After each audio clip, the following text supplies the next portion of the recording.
ಎಲ್ರಿಗೂ ನಮಸ್ಕಾರ. ನಮ್ಮ ಅಡುಗೆ ಚಾನೆಲ್ಗೆ ಸ್ವಾಗತ.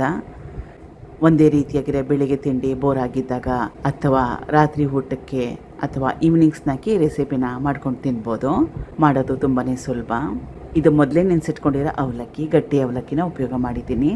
ಅರ್ಧ ಗಂಟೆಗೆ ಮುಂಚೆ ಅವಲಕ್ಕಿನ ನೆನೆ ಹಾಕಿದ್ದೆ. ಅರ್ಧ ಗ್ಲಾಸಷ್ಟು ಅವಲಕ್ಕಿನ ಉಪಯೋಗ ಮಾಡಿದ್ದೀನಿ.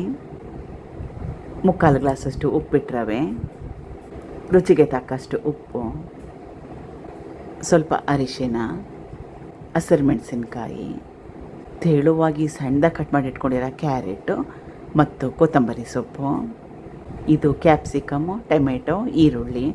ನಿಮಗೆ ಯಾವ ತರಕಾರಿ ಇಷ್ಟ ಅದನ್ನೆಲ್ಲ ಹಾಕ್ಕೋಬೋದು.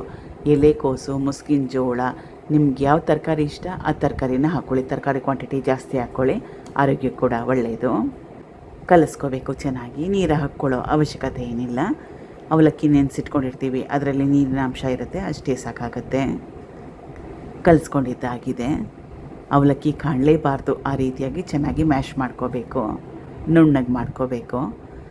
ಇದನ್ನು ಸುಮಾರು ಒಂದು 5 ನಿಮಿಷ ರೆಸ್ಟ್ ಮಾಡೋಕ್ಕೆ ಬಿಡಬೇಕು. 5 ನಿಮಿಷ ಆದಮೇಲೆ ಎಲ್ಲ ಪದಾರ್ಥಗಳು ಚೆನ್ನಾಗಿ ಹೊಂದ್ಕೊಂಡಿದೆ. ಮತ್ತೊಮ್ಮೆ ಚೆನ್ನಾಗಿ ಕೈ ಆಡಿಸ್ಕೊಂಬಿಡ್ಬೇಕು. ನೋಡಿ, ಈ ಕನ್ಸಿಸ್ಟೆನ್ಸಿ ಇರಬೇಕು. ಈ ರೀತಿಯಾಗಿ ಶೇಪ್ ಮಾಡಿಕೊಂಡು ಇಡ್ಲಿ ಸ್ಟ್ಯಾಂಡಲ್ಲಿ ಇಟ್ಕೋಬೇಕು, ಅಥವಾ ನಿಮ್ಗೆ ಯಾವ ರೀತಿ ಬೇಕೋ ಆ ಶೇಪಲ್ಲಿ ಮಾಡ್ಕೋಬೋದು. ಇಡ್ಲಿ ಸ್ಟ್ಯಾಂಡ್ಗೆ ಮೊದಲೇ ಎಣ್ಣೆನ ಸವರಿಟ್ಟಿದ್ದೆ. ಇದನ್ನು ಕುಕ್ಕರ್ನಲ್ಲಿ ಸ್ಟೀಮ್ ಮಾಡ್ಕೋಬೇಕು 10 ನಿಮಿಷ ಹೈ ಫ್ಲೇಮ್ನಲ್ಲಿ. ಆಮೇಲೆ ಇದನ್ನು ಈ ರೀತಿಯಾಗಿ ಮಾಡಲಿಕ್ಕೆ ಇಷ್ಟ ಇಲ್ಲ ಅಂದರೆ ರೊಟ್ಟಿ ಥರ ಮಾಡ್ಕೊಂಡು ತಿನ್ಬೋದು, ಪೊಡ್ ಥರ ಮಾಡ್ಕೊಂಡು ತಿನ್ಬೋದು, ಅಥವಾ ಇಡ್ಲಿ ಥರ ಕೂಡ ಮಾಡ್ಕೊಂಡು ತಿನ್ಬೋದು.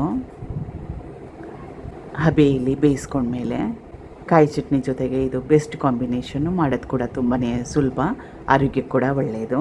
ಟ್ರೈ ಮಾಡಿ. Thank you for watching. ಧನ್ಯವಾದಗಳು.